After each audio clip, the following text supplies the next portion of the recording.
Prince by The Prince. Hello, I'm David. Here is The Prince audiobook. 3 hours long. It says complete, unabridged. I don't know what that means. But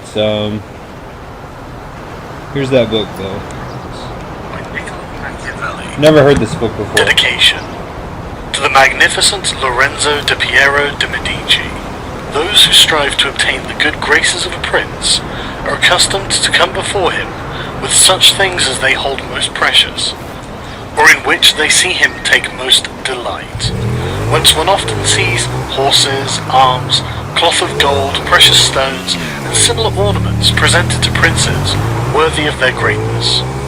Desiring therefore to present myself to your magnificence with some testimony of my devotion towards you, I have not found among my possessions anything which I hold more dear or value so much as the knowledge of the actions of great men, acquired by long experience in contemporary affairs and a continual study of antiquity, which, having reflected upon it with great and prolonged diligence, I now send, digested into a little volume, to your magnificence. And although I may consider this work unworthy of your countenance, nevertheless, I trust much to your benignity that it may be acceptable, seeing that it is not possible for me to make a better gift. Put that on cheetah speed. It's too depressing, in my opinion, to hear people talk like that. So many years, and with so many troubles and dangers, which work I have not embellished with swelling or magnificent words, nor stuffed with rounded periods, nor with any extrinsic allurements or adornments whatever, with which so many are accustomed to embellish their works. For I have wished either that no honour should be given of it, or else that the truth of the matter and the weightiness of the theme shall make it acceptable. Nor do I hold with those who regard it as a presumption if a man of low and humble condition place themselves upon high mountains. Even so, to understand the nature of the people, it needs to be a prince, and to understand that of princes, it needs to be of the people. Take then your magnificence, this little gift in the spirit in which I send it, wherein, if it be diligently read and considered by you, you will learn my extreme desire that you should attain that greatness which fortune and your other attributes promise. And if your magnificence, from the summit of your greatness, will sometimes turn your eyes to these lower regions, you will see how unmeritedly I suffer a great and continued malignity of fortune. Chapter 1. How many kinds of principalities there are, and by what means they are acquired. All states, all powers, that have held and hold rule over men, have been and are either republics or principalities. Principalities are either hereditary, in which the family has been long established, or they are new.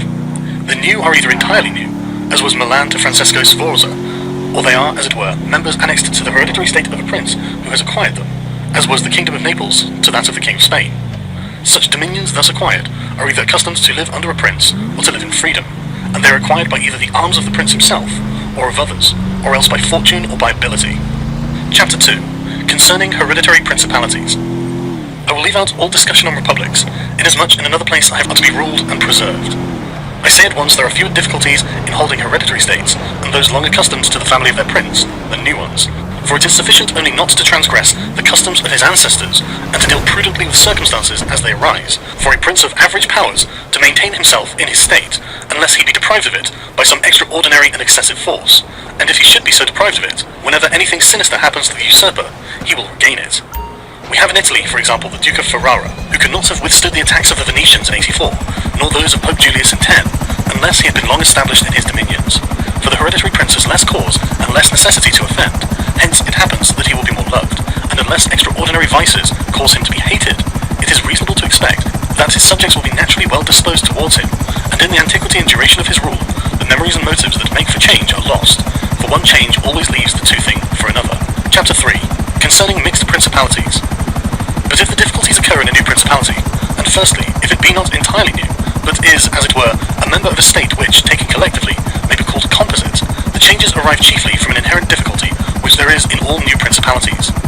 For men change their rulers willingly, hoping to better themselves, and this hope induces them to take up arms against him who rules, wherein they are deceived, because they afterwards find by experience that they have gone from bad to worse, which he must put upon his new acquisition.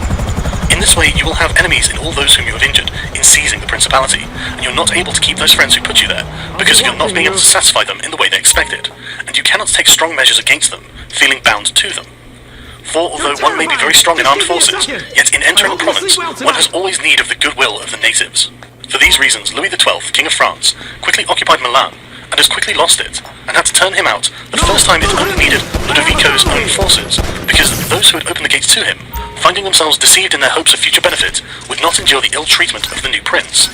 It is very true that, after acquiring rebellious provinces a second time, they are not so lightly lost afterwards, because the prince, with little reluctance, takes the opportunity of rebellion to punish the delinquents, to clear out the suspects, and to strengthen himself in the weakest places.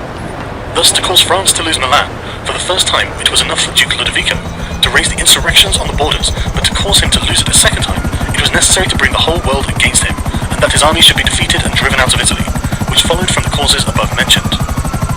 Nevertheless, Milan was taken from France, both the first and second time. The general reasons for the first have been discussed. It remains to name those for the second, and see what resources he had, and what anyone in his situation would have had for him who acquires them, are either of the same country and language, or they are not.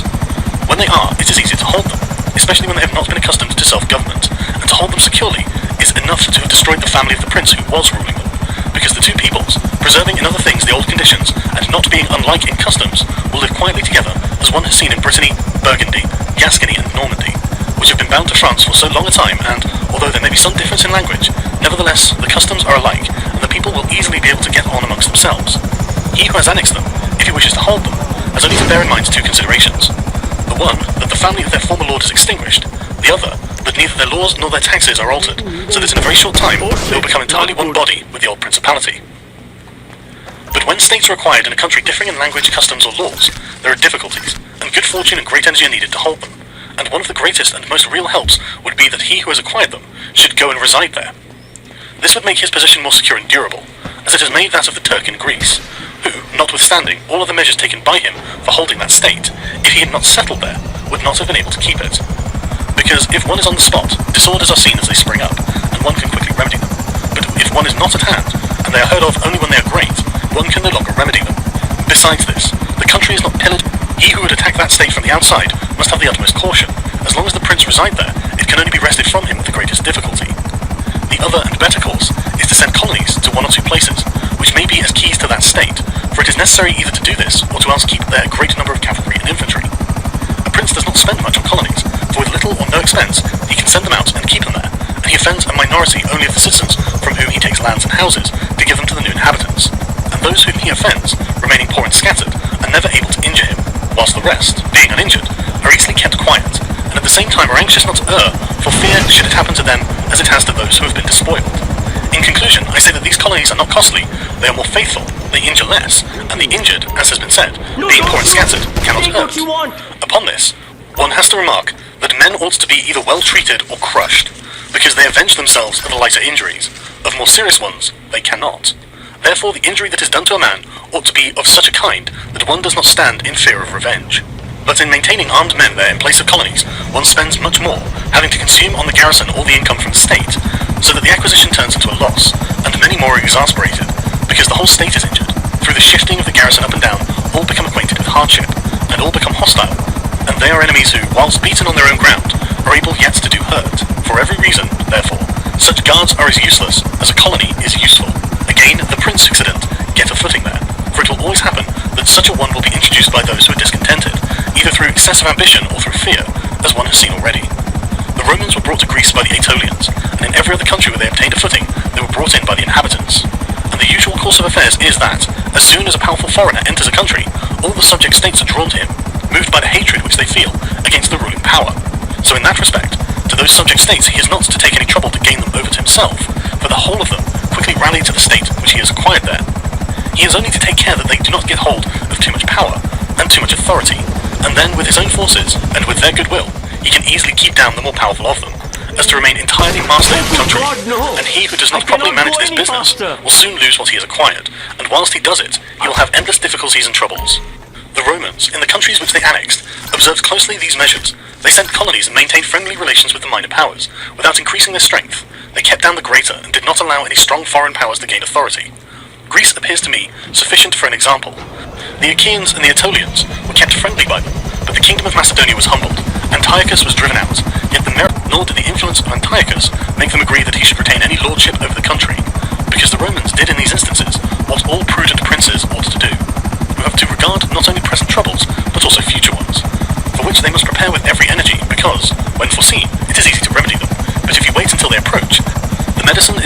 time, because the malady has become incurable. For it happens in this, as the physicians say, it happens in a hectic fever, that in the beginning of the malady it is easy to cure, but difficult to detect.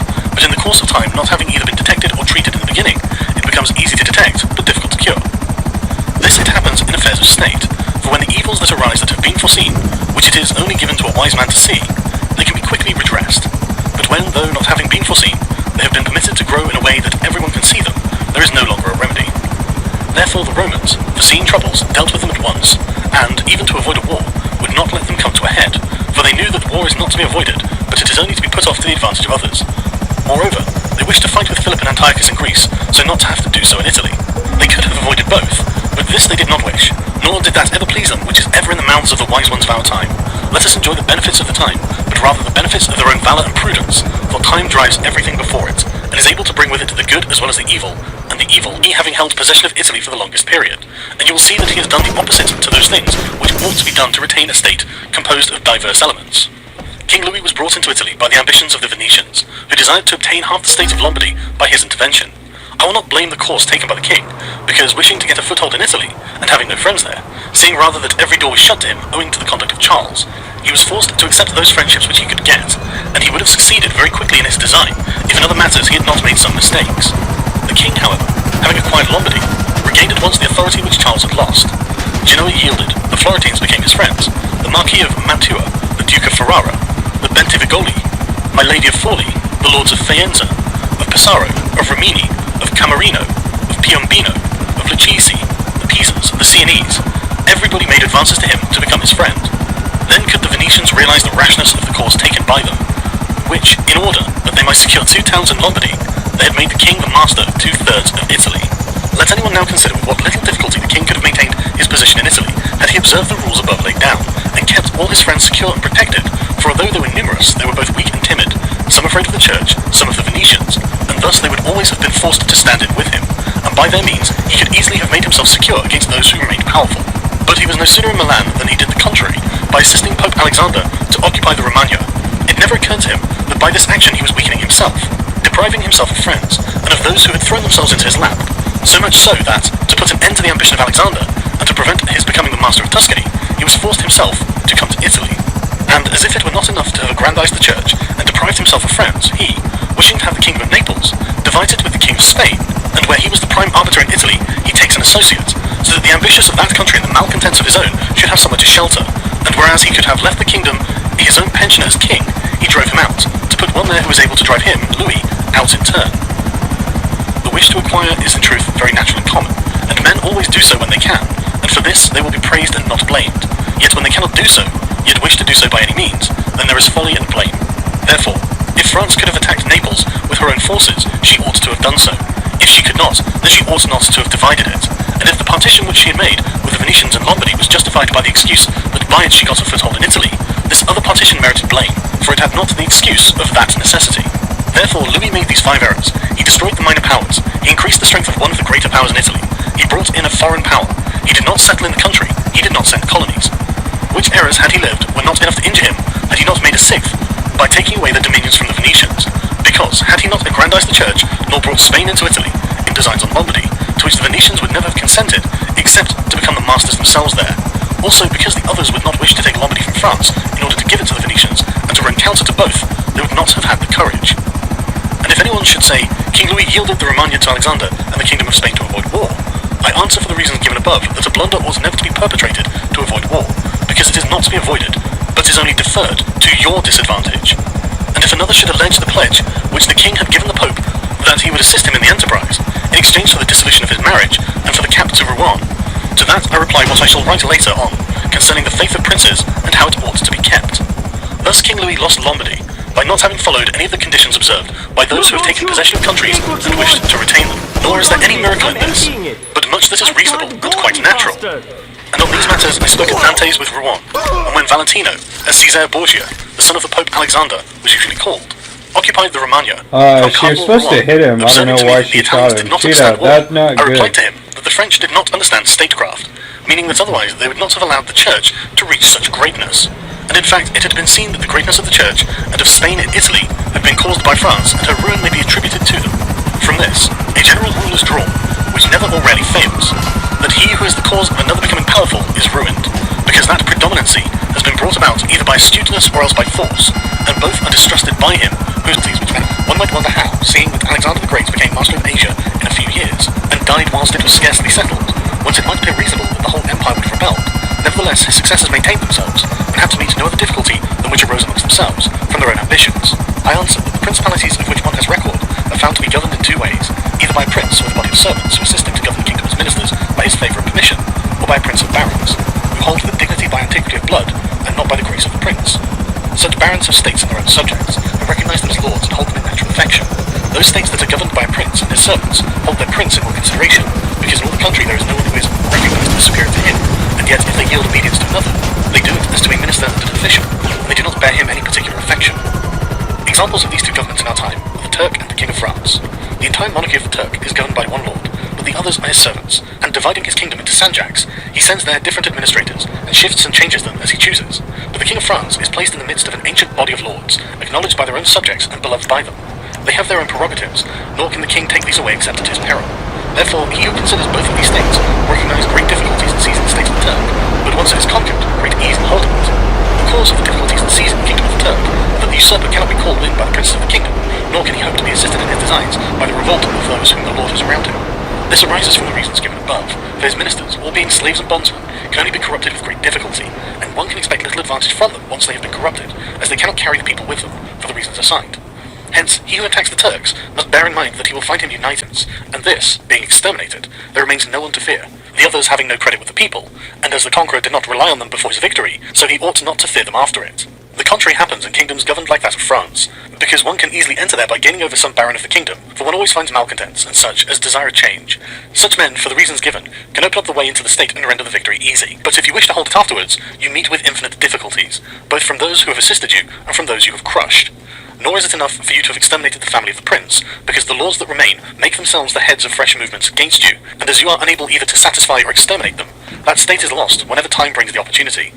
Now if you will consider what is the nature of the government of Darius, you will find it similar to the kingdom of the Turk, and therefore it was only necessary for Alexander first to overthrow him in the field, and then to take the country from him, after which victory, Darius being killed, the state remained secure to Alexander for the above reasons, and if his successors had been united, they would have enjoyed it securely and at their ease, for there were no tumults raised in the kingdom except those they provoked themselves. But it is impossible to hold with such tranquillity states constituted like that of France. Hence arose those frequent rebellions against the Romans in Spain, France, and Greece, owing to the many principalities there were in these states, of which, as long as the memory of them endured, the Romans always held an insecure possession. But with the power and long continuance of the empire, the memory of them passed away, and the Romans then became the secure possessors. And when fighting afterwards amongst themselves, each one was able to attach to himself his own parts of the country, according to the authority he had assumed there, and the family of the former lord being exterminated, none other than the Romans were acknowledged. When these things are remembered, no one will marvel at the ease with which Alexander held the empire of Asia, or at the difficulties which others had to keep in acquisition, such as own laws before they were annexed. Whenever those states which have been acquired, as stated, have been accustomed to live under their own laws and in freedom, there are three courses for those who wish to hold them. The first is to ruin them. The next is to resign their own person. The third is to permit them to live under their own laws, drawing a tribute and establishing it within an oligarchy which will keep it friendly to you. Because such a government, being created by the prince, knows it cannot stand without his friendship and interest, and it does the utmost to support him.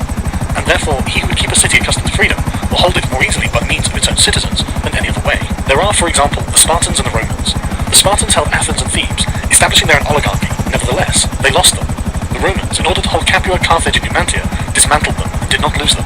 They wished to hold Greece as the Spartans held it, making it free and permitting its laws, and did not succeed. So to hold it, they were compelled to dismantle many cities in the country. For in truth, there is no safe way to retain them, otherwise by ruining them. And he who becomes master of a city, accustomed to freedom, and does not destroy it, may expect it to be destroyed by it. For in rebellion, it has always the watchword of liberty, and its ancient privileges as a rallying point, which neither time nor benefits will ever cause it to forget. And whatever you may do or provide against, they never forget that name or their privileges, unless they are disunited or dispersed. But at every chance, they immediately rally to them, as Pisa after the 100 years that she had been held in bondage by the Florentines. But when cities or countries are accustomed to live under a prince, and his family is exterminated, they, being on the one hand accustomed to obey, and on the other not having the old prince, cannot agree in making one from amongst themselves, and they do not know how to govern themselves. For this reason they are very slow to take up arms, and a prince can gain them to himself and secure them much more easily. But in republics there is more vitality, greater hatred, and more desire for vengeance, which will never... In speaking of entirely new principalities, as I shall do, I adduce the highest examples of both prince and of state, because men, walking almost always in paths beaten by others, and following by imitation of their deeds, are yet unable to keep entirely to the ways of others, or attain to the power of those they imitate. A wise man ought always to follow the paths beaten by great men, and to imitate those who have been supreme, so that if his ability does not equal theirs, at least it will savour of it. Let him act like the clever archers, who, designing to hit the mark which yet appears too far distant, and knowing the limits to which the strength of their bow attains, take aim much higher than the mark, not to reach by their strength or arrows so great a height, but to be able, with the aid of so high an aim, to hit the mark they wish to reach. I say, therefore, that in entirely new principalities, where there is a new prince, more or less difficulty is found in keeping them, accordingly as there is more or less ability in him who acquired the state. Now, as the fact of becoming a prince from a private station presupposes either ability or fortune, it is clear that one or other of these things will mitigate in some degree many difficulties. Nevertheless, he who has relied least on fortune is established the strongest. Further, it facilitates matters when the prince, having no other state, is compelled to reside there in person. But to come to those who, by their own ability and not through fortune, have risen to be princes, I say that Moses, Cyrus, Romulus, Theseus, and such like are the most excellent examples. And although one may not discuss Moses, he having been a mere executor of the will of God, yet he ought to be admired, if only for that favour which made him worthy to speak with God. But in considering Cyrus and the others, who have acquired or founded kingdoms, all will be found admirable, and if their particular deeds and conduct should be considered, the form which seemed best to them. Without that opportunity, their powers of mind would have been extinguished. Without those powers, the opportunity would have come in vain. It was necessary, therefore, to Moses, that he should find the people of Israel in Egypt enslaved and oppressed by the Egyptians, in order that they should be disposed to follow him, so as to be delivered out of bondage. It was necessary that Romulus should not remain in Alba, and that he should be abandoned at his birth, in order that he should become the king of Rome, and founder of the fatherland. It was necessary that Cyrus should find the Persians discontented with the government of the Medes, and the Medes soft and effeminate through their long peace. Theseus could not have shown his ability, had he not found the Athenians dispersed. These opportunities, therefore, made those men fortunate, and their high ability enabled them to recognize the opportunity whereby their country was ennobled and made famous. Those who by valorous ways become princes, like these men, acquire a principality with difficulty, but they keep it with ease. These difficulties they have in acquiring it rise in part from the new rules and methods which they are forced to introduce to establish their government and to security. And it ought to be remembered that there is nothing more difficult to take in hand, more perilous to conduct, or more uncertain in its success than to take the lead in the introduction of a new order of things, because the innovator has for enemies all those who have done well under the old conditions, and lukewarm defenders in those who may do well under the new. This coolness arises partly from the fear of the opponents, who have the laws on their side, and partly from the incredulity of men, who do not readily believe in new things until they have long experience of them. Thus it happens that whenever those who are hostile have the opportunity to attack, they do it like partisans, whilst the others defend lukewarmly, in such wise that the prince is endangered along with them. It is necessary, in the first instance, they always succeed badly, and never compass anything, but when they can rely on themselves and use force, then they are rarely endangered. Hence it is that all armed prophets have conquered, and the unarmed ones have been destroyed. Besides the reasons mentioned, the nature of the people is variable, and whilst it is easy to persuade them, it is difficult to fix them in that persuasion, and thus it is necessary to take such measures that, when they believe no longer, it may be possible to make them believe by force. If Moses, Cyrus, Theseus, and Romulus had been unarmed, they could not have enforced their constitutions for so long, as happened in our time to Fra Girolamo Savonarola, who was ruined with his new order of things immediately the multitude believed in him no longer, and he had no means of keeping steadfast those who believed or of making the unbelievers to believe. Therefore, such as these have great difficulties in consummating their enterprise, for all their dangers are yet in the ascent, yet with ability they will overcome them. But when these are overcome, and those who envy them their success are exterminated, they will begin to be respected, and they will continue afterwards powerful, secure, honoured, and happy. To these great examples I wish to add a lesser one. It still bears some resemblance to them, and I wish it to suffice me for all of a like kind. It is Hiero the Syracusan. This man rose from a private station to be the Prince of Syracuse, nor did he, either, owe anything to fortune but to opportunity, for the Syracusans, being oppressed, chose him for their captain. Afterwards he was rewarded by being made their prince. He was of so great ability, even as a private citizen, that one who writes of him says he wanted nothing but a kingdom to be a king. This man abolished the old soldiery, organised the new, gave up old alliances and made new ones, and as he had his own soldiers and allies, on such foundations, fortune. Those who solely by good fortune become princes, from being private citizens, have little trouble in rising, but much trouble in keeping the top. They have not any difficulties on the way up, because they fly, but they have many when they reach the summit. Such are those whom some state is either given for money, or by the favour of him who bestows it, as happened to many in Greece, in the cities of Ionia and of the Hellespont, where the princes were made by Darius, in order that they might hold the cities, both for his security and his glory, as also were those emperors who, by the corruption of the soldiers, from being citizens came to empire. Such stand simply elevated upon the goodwill and fortune of him who has elevated them, two most inconstant and unstable things. Neither have they the knowledge requisite for the position, because unless they are men of great worth and ability, it is not reasonable to expect that they should know how to command, having always lived in private condition. Besides, they cannot hold it, because they have not the forces which they can keep friendly and faithful. States that rise unexpectedly then, like all other things in nature, which are born and grow rapidly, cannot leave their foundations and correspondences fixed in such a way that the first storm will not overthrow them, unless, as is said, Those who unexpectedly become princes are men of so much ability that they know they have to be prepared at once to hold that which fortune has thrown into their laps, and that those foundations which others have laid before they became princes, they must lay afterwards. Concerning these two methods of rising to be a prince by ability or fortune, I wish to adduce two examples within our own recollection, and these are Francesco Sforza and Cesare Borgia. Francesco, by proper means with great ability, from being a private person, rose to be Duke of Milan, and that which he had acquired with 1,000 anxieties, he kept with little trouble. On the other hand, Cesare Borgia, called by the people Duke Valentino, acquired his state during the ascendancy of his father, and on its decline he lost it, notwithstanding that he had taken every measure and done all that ought to be done by a wise and able man to fix firmly his roots in the states, which the arms have fought for, all the steps taken by the Duke be considered. It will be seen that he laid solid foundations for his future power, and I do not consider it superfluous to discuss them, because I do not know what better precepts to give a new prince than the example of his actions. And if his dispositions were of no avail, that was not his fault, but the extraordinary and extreme malignity of fortune. Alexander VI, in wishing to aggrandize the Duke, his son, had many immediate and prospective difficulties. First, he did not see his way to make him master of any state that was not a state of the Church, and if he was willing to rob the Church, he knew that the Duke of Milan and the Venetians would not consent, because Faenza and Rimini were already under the protection of the Venetians. Besides this, he saw the arms of Italy, especially those by which he might have been assisted, in hands that would fear the aggrandizement of the Pope, namely the Orsini and the Colonnesi and their following. It behooved him, therefore, to upset the state of affairs and embroil their powers, so as to make himself securely master of parts of their states. This was easy for him to do because he found the Venetians, moved by other reasons, inclined to bring back the French into Italy. He would not only propose this, but he would render it more easy by dissolving the former marriage of King Louis. Therefore the king came into Italy with the assistance of the Venetians and the consent of Alexander. He was no sooner in Milan than the Pope had soldiers from him for the attempt on Romagna, which yielded to him on the reputation of the king. The Duke, therefore, having acquired Romagna and beaten the Colonnesi, while wishing to hold that and to advance further, was hindered by two things. The one, his forces did not appear to be loyal to him. The other, the goodwill of France. That is to say, he feared that the forces of the Orsini had a warning when, after taking Faenza and attacking Bologna, he saw them go very unwillingly to that attack. And as for the king, he learned his mind when he made himself, after taking the duchy of Urbino, attack Tuscany, and the king made him desist from that undertaking. Hence the Duke decided to depend no more on the arms and the luck of others. For the first thing, he weakened the Orsini and Colonnesi parties in Rome, by gaining to himself all their adherents who were gentlemen, making them his gentlemen, giving them good pay and, according to their rank, honouring them with office and command in such a way that in a few months all attachment to the factions was destroyed and turned entirely to the Duke. After this, he awaited an opportunity to crush the Orsini, having scattered the adherents of the Colonna house. This came to him soon and he used it well, for the Orsini, perceiving at length that the aggrandizement of the Duke and the Church was the ruin to them, called a meeting of the Magnoni in Perugia. From this sprung the rebellion at Urbino and the tumults in the Romagna, with endless dangers to the Duke, all of which he overcame with the help of the French.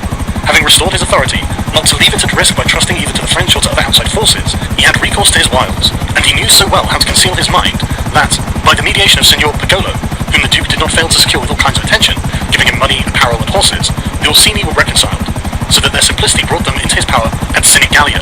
Having exterminated the leaders and turned their partisans into his friends, the Duke laid sufficiently good foundations to his power. Having all the Romagna, Duchy of Urbino, and all the people now beginning to appreciate their prosperity, he gained them all over to himself.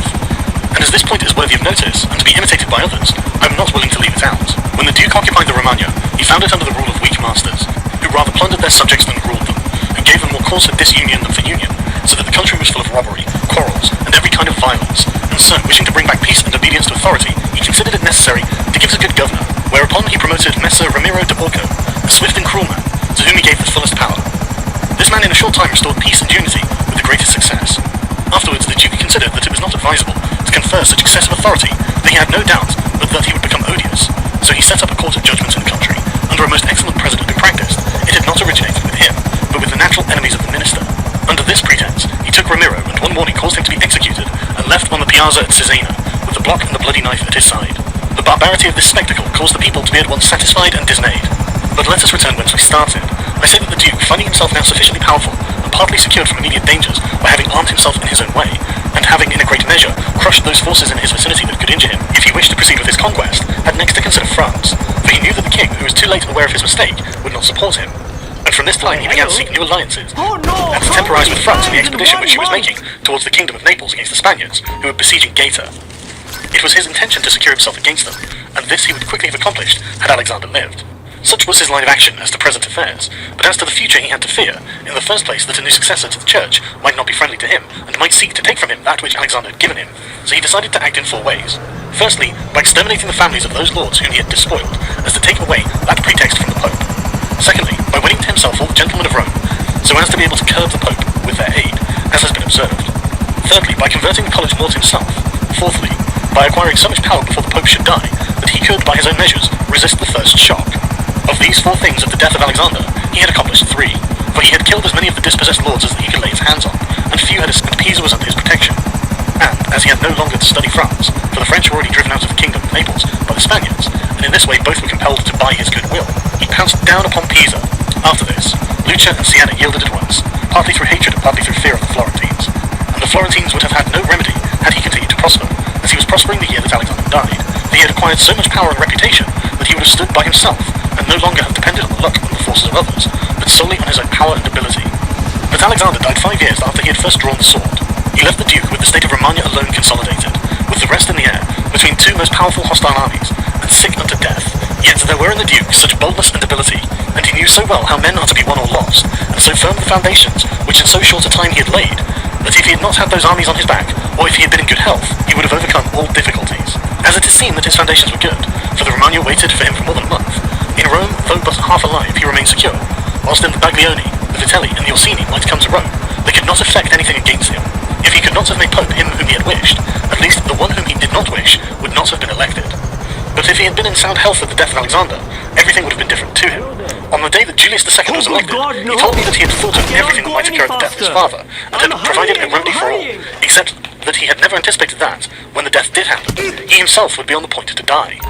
When all the actions of the Duke are recalled, I do not know how to blame him, but rather it appears to be, as I have said, that I ought to offer him for imitation to all those who, by the fortune or arms of others, did his designs.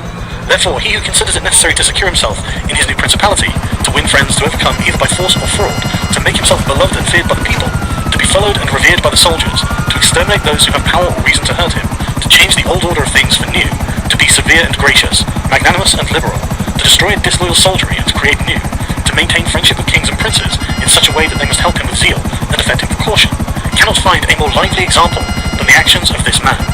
Only can he be blamed for the election of Julius II, in whom he made a bad choice, because, as it said, not being able to elect a pope to his own mind, he could have hindered any other from being elected pope, and he ought never to have consented to the election of any cardinal whom he had injured or who had cause to fear him, if they became pontiffs. For men injure either from fear or hatred.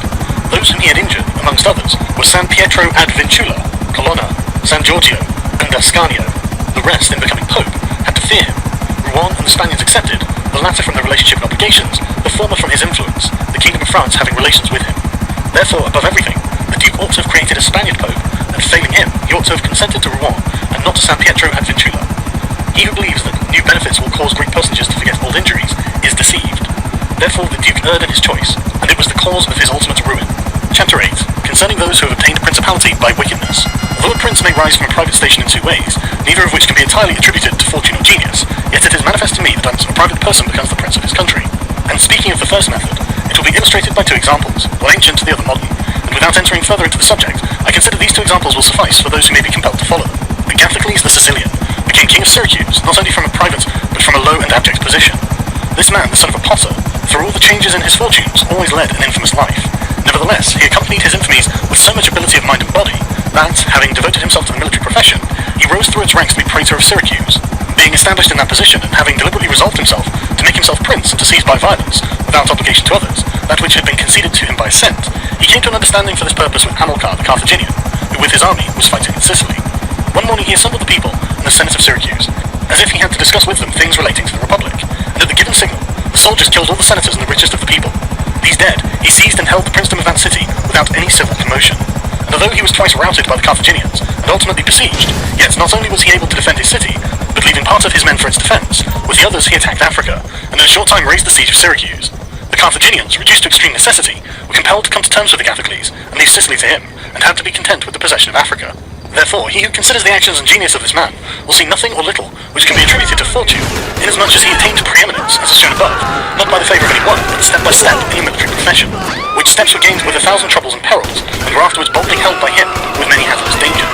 Yet it cannot be called talent to slay fellow citizens, to deceive friends, to be without favour becoming hardships. It cannot be seen why he should be esteemed less than the most notable captain. Nevertheless, his barbarous cruelty and inhumanity, with infinite wickedness, do not permit him to be celebrated among the most excellent of men. What he achieved cannot be attributed either to fortune or genius. In our times, during the rule of Alexander VI, Oliverotto de Fermo, having been left an orphan many years before, was brought up by his maternal uncle, Giovanni Fogliani, and in the early days of his youth, sent to fight under Pagolo Vitelli, that, being trained under his discipline, he might attain some high position in the military profession. After Pagolo died, he fought under his brother Vitellozzo, and in a very short time, being endowed with wit and a vigorous body and mind, he became the first man of his profession. But it appearing a paltry thing to serve under others, he resolved, with the aid of some citizens of Fermo, to whom the slavery of their country was dearer than its liberty, and with the help of Vitelci, to seize Fermo. So he wrote to Giovanni Fogliani that, having been away from home for many years, he wished to visit him and his city, and in some measure to look upon his patrimony. And although he had not laboured to acquire anything except honour, yet, in order that the citizens should see that he had not spent his time in vain, he desired to come honourably, so he would be accompanied by 100 horsemen, his friends and retainers, and he entreated Giovanni to arrange that he should be received honourably by the Fermians, all of which would be not only to his honour, but also to that of Giovanni himself, who had brought him up. Giovanni, therefore, did not fail in any attentions due his nephew, and he caused him to be honourably received by the Fermians, and he lodged him in his own house, where, having passed some days, and having arranged that was necessary for his wicked designs, Oliver Otto gave a solemn banquet to which he invited Giovanni Fogliani and the chiefs of Fermo. When the viands and all the other entertainments that are usual in such banquets were finished, Oliver Otto artfully began certain grave discourses, speaking of the greatness of Pope Alexander and his son Cesare, and of their enterprises. No sooner were they seated than soldiers issued from secret places and slaughtered Giovanni and the rest. After these murders, Oliver Otto, mounted on horseback, rode up and down the town and besieged the chief magistrate in the palace, so that in fear the people were forced to obey him and to form a government, of which he made himself the prince. He killed all the malcontents who were able to injure him, and strengthened himself with new civil and military ordinances, in such a way that, in the year during which he held the principality, not only was he secure in the city of Fermo, but he had become formidable to all of his neighbours, and his destruction would have been as difficult as that of Agathocles if he had not allowed himself to be overreached by Cesare Borgia, who took him with Orsini and the Vitelli at Signigalia, as was stated above. Thus, 1 year after he had committed this parricide, he was strangled, together with Vitellozzo, whom he had made his leader in valour and wickedness.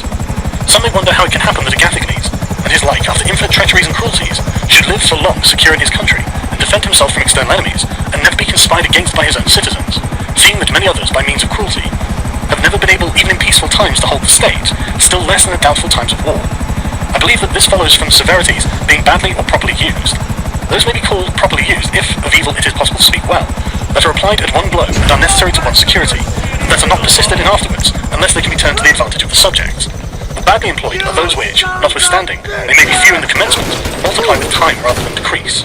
Those who practice the first system are able, by the aid of God or man, to mitigate in some degree their rule, as Agathocles did. It is impossible for those who follow the other to maintain themselves. Hence it is to be remarked that, in seizing a state, the usurper ought to examine closely into all those injuries which it is necessary for him to inflict, and to do them all at one stroke, so as not to have to repeat them daily, and thus by not unsettling men he will be able to reassure them, and win them to new and repeated wrongs.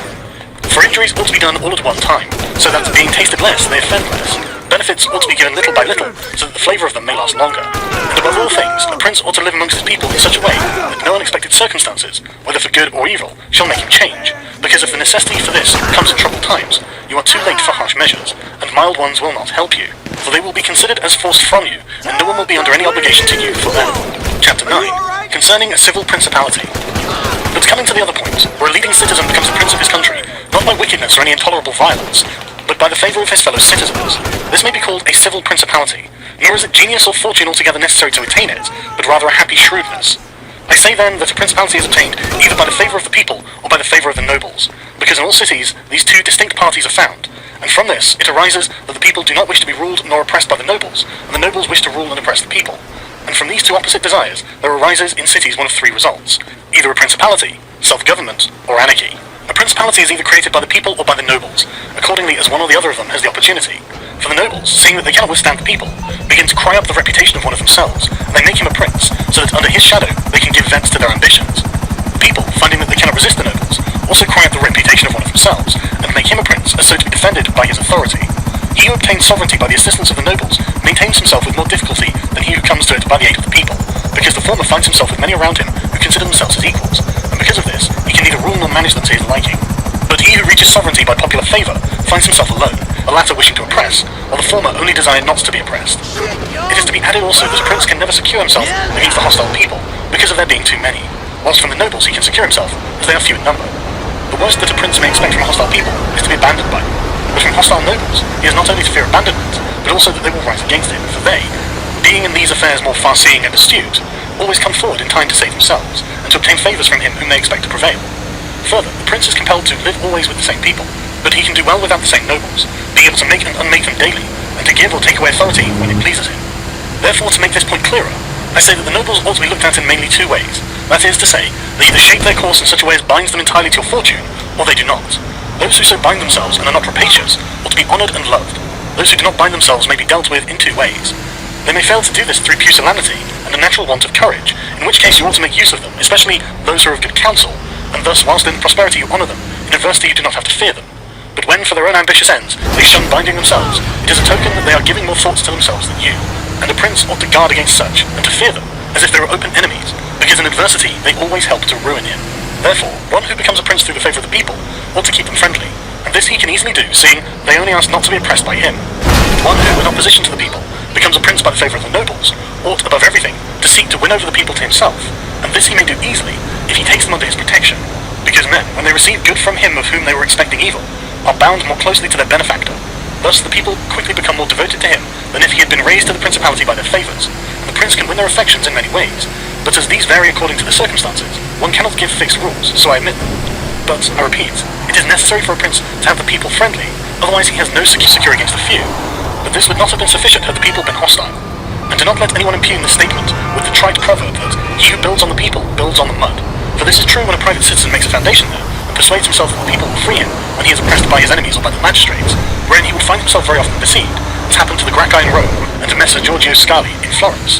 But granted a prince who has established himself as above, who can command and is a man of courage, undismayed in adversity, who does not fail in other qualifications, and who, by his resolution and energy, keeps the whole people encouraged, such a one will never find himself deceived in them, and it will be shown that he has laid his foundations well.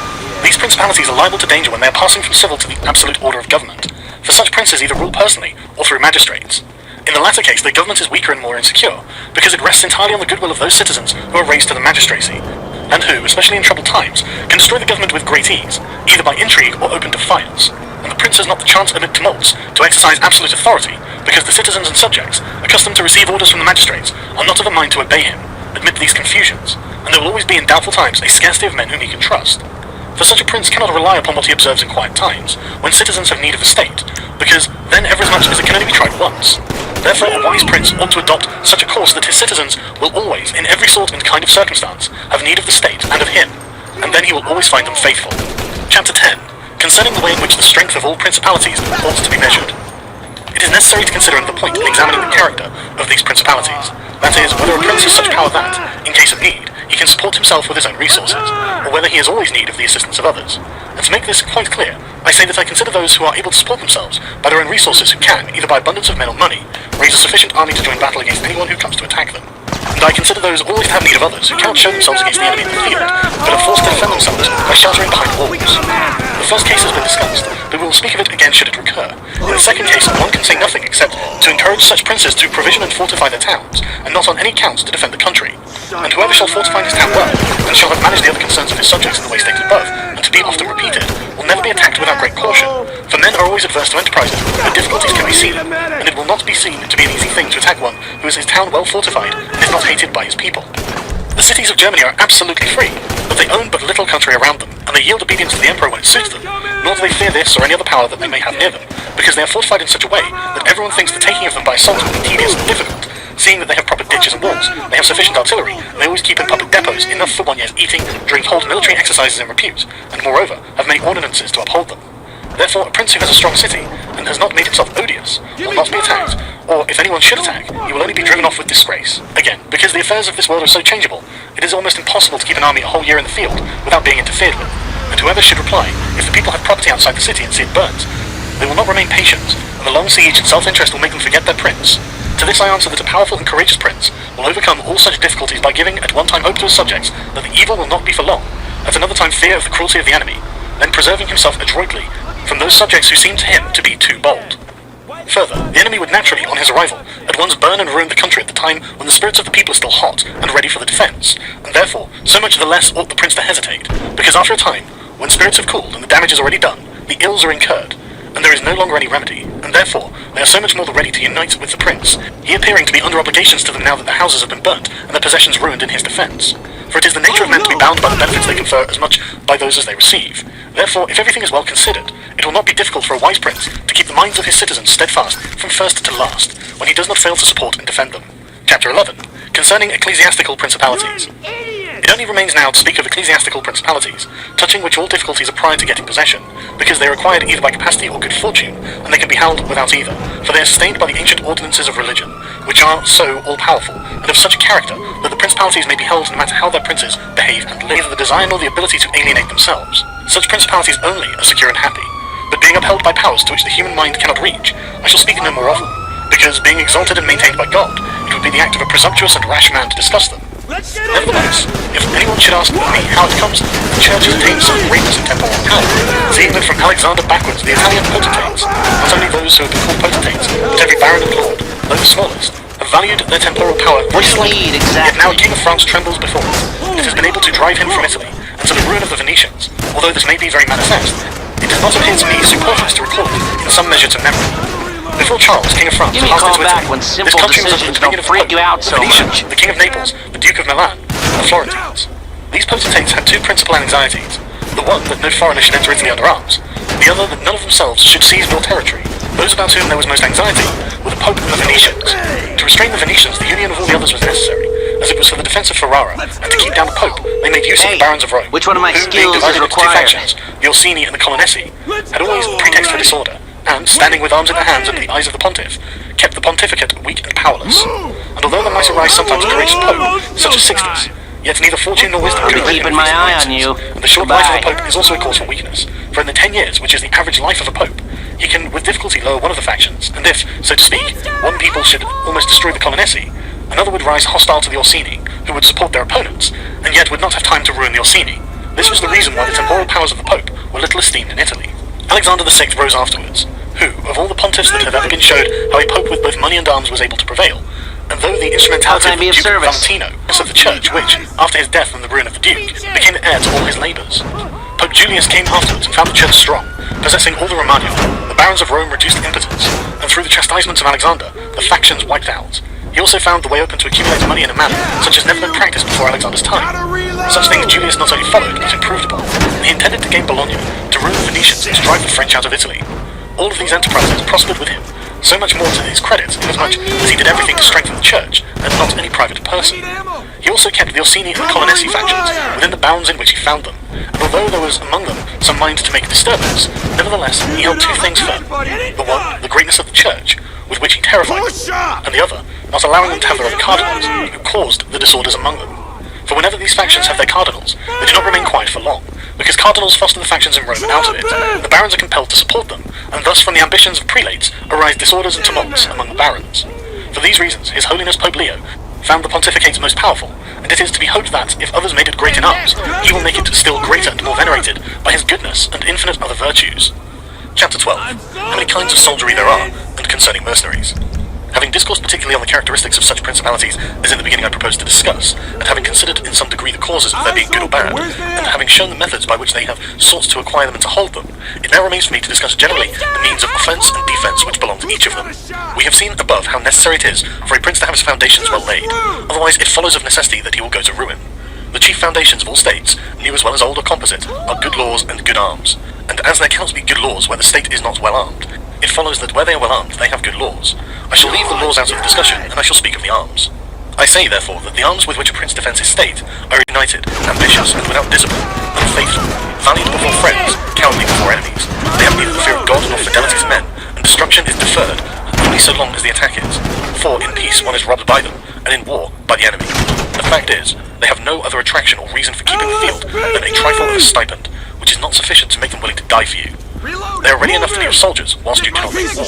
But if war comes, they take themselves off or run from the foe, which I should have little trouble to prove, for the ruin of Italy has been caused by nothing else than by resting all her hopes for many years on mercenaries.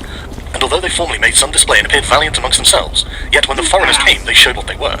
Thus it was that Charles, King of France, was allowed to seize Italy with chalk in hand, and he who told us that our sins were the cause of it, told the truth, but they were not the sins he imagined, but those of which I have related, and as they were the sins of princes, it is the princes who have also suffered the penalty. I wish to demonstrate further the infelicity of these arms. The mercenary captains are either capable men or they are not, and if they are, you cannot trust them, because they always aspire to their own greatness, either by oppressing you, who are their master, or others contrary to your intentions. But if the captain is not skillful, you are ruined in the usual way. And if it be urged that whoever is armed will act in the same way, whether mercenary or not, I reply that when arms have been resorted to, either by a prince or a republic, then the prince prince ought to go in person and perform the duty of a captain. The Republic has to send its citizens, and when one is sent who does not turn out satisfactorily, it ought to recall him, and when one is worthy, to hold him by the laws so he does not leave the command. And experience has shown that princes and republics, single-handed, making the greatest progress, and mercenaries doing nothing except damage, and it is more difficult to bring a republic, armed with its own arms, the Ginians, who were oppressed by their mercenary soldiers after the first war with the Romans, although the Carthaginians had their own citizens for captains. After the death of Epaminondas, Philip of Macedon was made captain of their soldiers by the Thebans, and after victory he took away their liberty. Duke Filippo, being dead, the Milanese enlisted Francesco Sforza against the Venetians, and he, having overcome the enemy at Caravaggio, allied himself with them to crush the Milanese, his masters. His father, Sforza, having been engaged by Queen Johanna of Naples, left her unprotected, so that she was forced to throw herself into the arms of the King of Aragon to save her kingdom. And if the Venetians and Florentines formally extended their dominions by these arms, and yet their captains did not make themselves princes, but have defended them, I reply that the Florentines in this case have been favoured by chance, for of the able captains of whom they might have stood in fear, some have not conquered, some have been opposed, and others have turned their ambitions elsewhere. One who did not conquer was Giovanni Acuto, and since he did not conquer, his fidelity cannot be proved. But everyone will acknowledge that, had he conquered, the Florentines would have stood at his discretion. Sforza had the Procesci always against him, so they watched each other. Francesco turned his ambition to Lombardy, Braccio against the Church and the Kingdom of Naples. But let us come to that which happened a short while ago. The Florentines appointed as their captain Pagolo Vitelli, a most prudent man, from whom a private position had risen to the greatest renown. If this man had taken Pisa, nobody can deny that it would have been proper for the Florentines to keep in with him, for if he became the soldier of their enemies, they had no means of resisting. And if they held to him, they must obey him. The Venetians, if their achievements are considered, will be seen to have acted safely and gloriously, so long as they sent to war their own men. When armed with gentlemen and plebeians, they did valiantly. This was before they turned to enterprises on land, but when they began to fight on land, they forsook this virtue, and followed the custom of Italy. And in the beginning of their expansion on land, though not having much territory, and because of their great reputation, they had not much to fear from their captains, but feared they would no longer conquer under him, and for this reason they were not willing, nor were they able, to let him go. And so, not to lose again that which they had acquired, they compelled, in order to secure themselves, to murder him. They had afterwards for their captains Bartolomeo di Bergamo, Roberto da San Severino, the Count of Pitigliano, and the like, under whom they had to dread loss and not gain, as happened afterwards at Viella, where in one battle they lost that which in 800 years they had acquired with so much trouble. Because from such arms conquest comes slowly, long delayed and inconsiderable, but the losses sudden and portentous. And as with these examples, I have reached Italy, which has been ruled for many years by mercenaries. I wish to discuss them more seriously, in order that, having seen their rise and progress, one may be better prepared to counteract them. You must understand that the empire has recently come to be repudiated in Italy, that the Pope has acquired more temporal power, and that Italy has been divided up into more states, for the reason that many of the great cities took up arms against their nobles, who, formerly favoured by the emperor, were oppressing them, whilst the church was favouring them so as to gain authority and temporal power. In many others, their citizens became princes. From this, it came to pass that Italy fell partly into the hands of the church and of republics, and the church consisting of priests and the republic of citizens unaccustomed to arms. Both commenced to enlist foreigners. The first who gave renown to the soldiery was Alberigo Niconio, the Romagnan. From the school of this man sprang, among others, Braccio and Sforza, who in their time were the arbiters of Italy. After these came all the other captains, who till now have directed the arms of Italy, and the end of all their valour has been that she has been overrun by Charles, robbed by Louis, ravaged by Ferdinand, and insulted by the Switzers. The principle that has guided them has been, first, to lower the credit of infantry so that they might increase their own.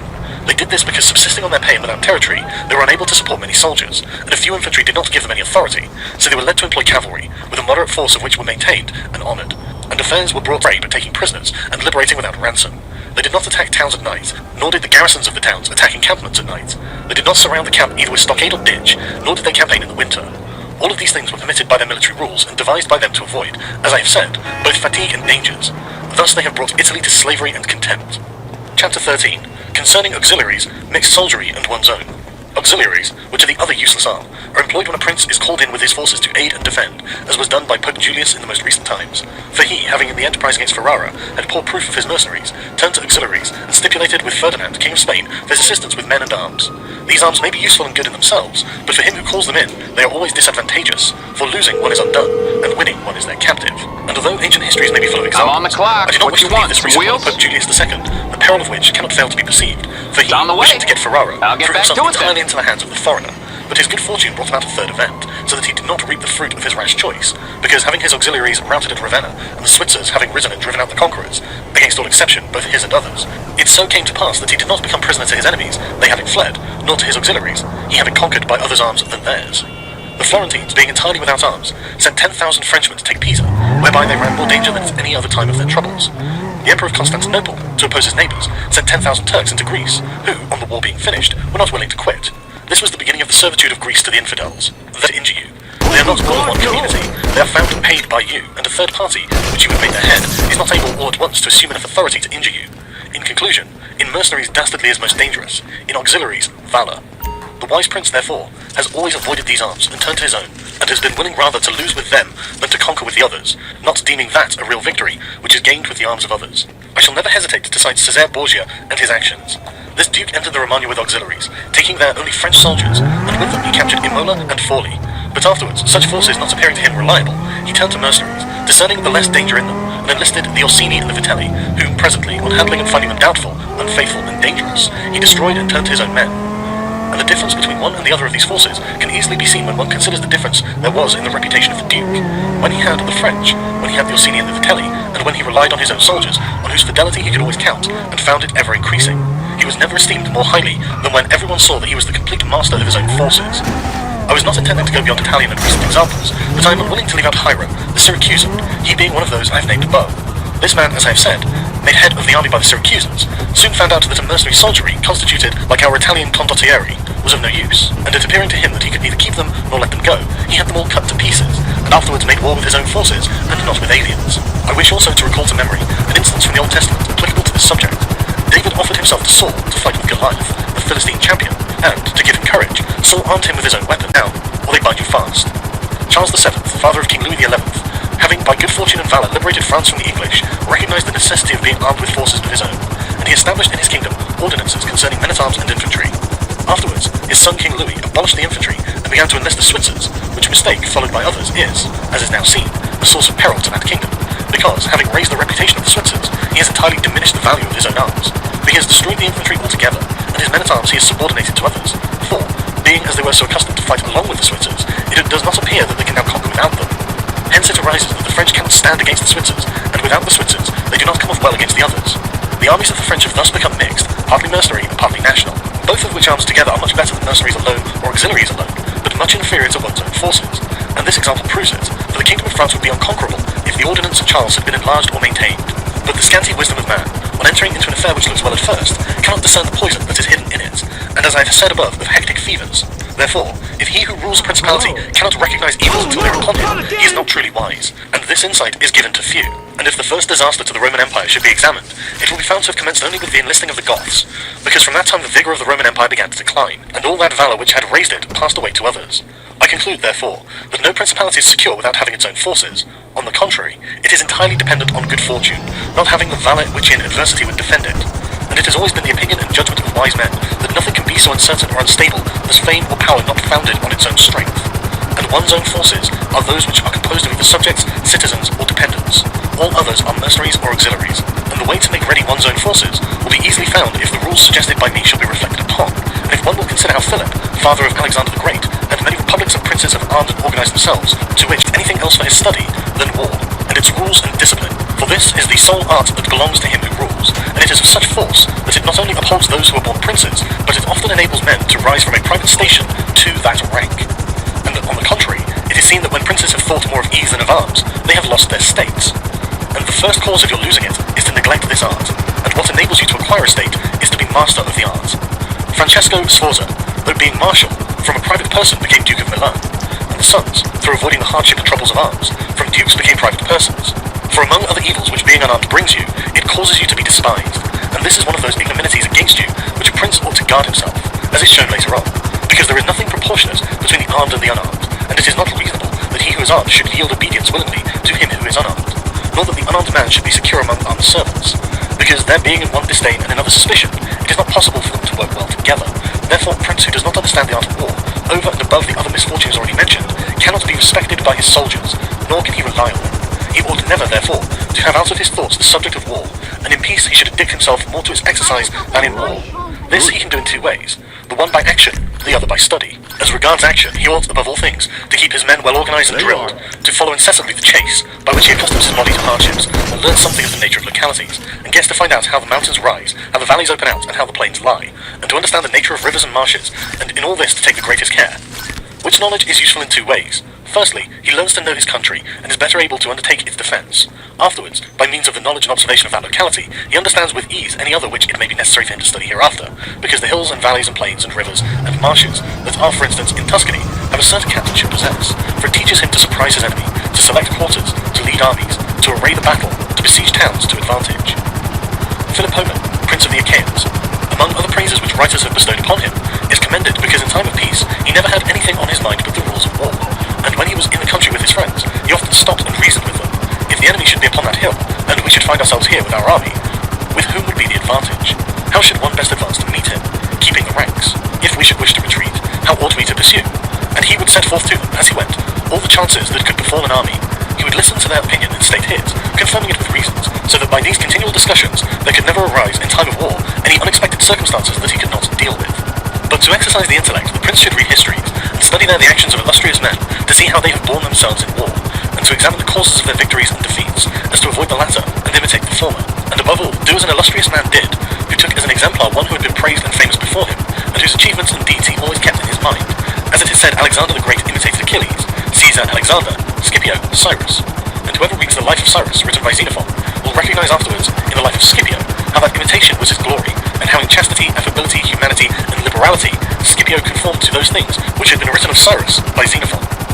A wise prince ought to observe some such rules, and never in peaceful times stand idle, but increase his resources with industry, in such a way that they may be available to him in adversity, so that if fortune chances it may find him prepared to resist her blows. Chapter 15. Concerning things for which men, and especially princes, are praised or blamed.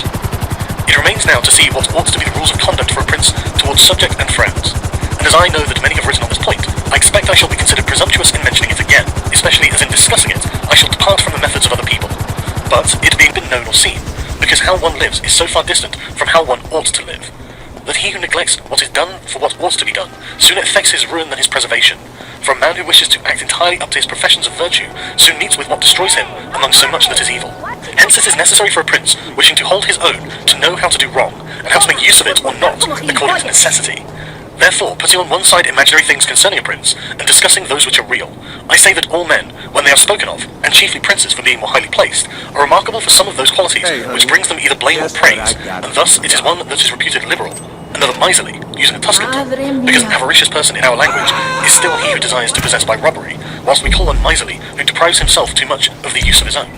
One is reputed generous, That's the one end of this patient, stream. one cruel, one compassionate, one faithless, another faithful.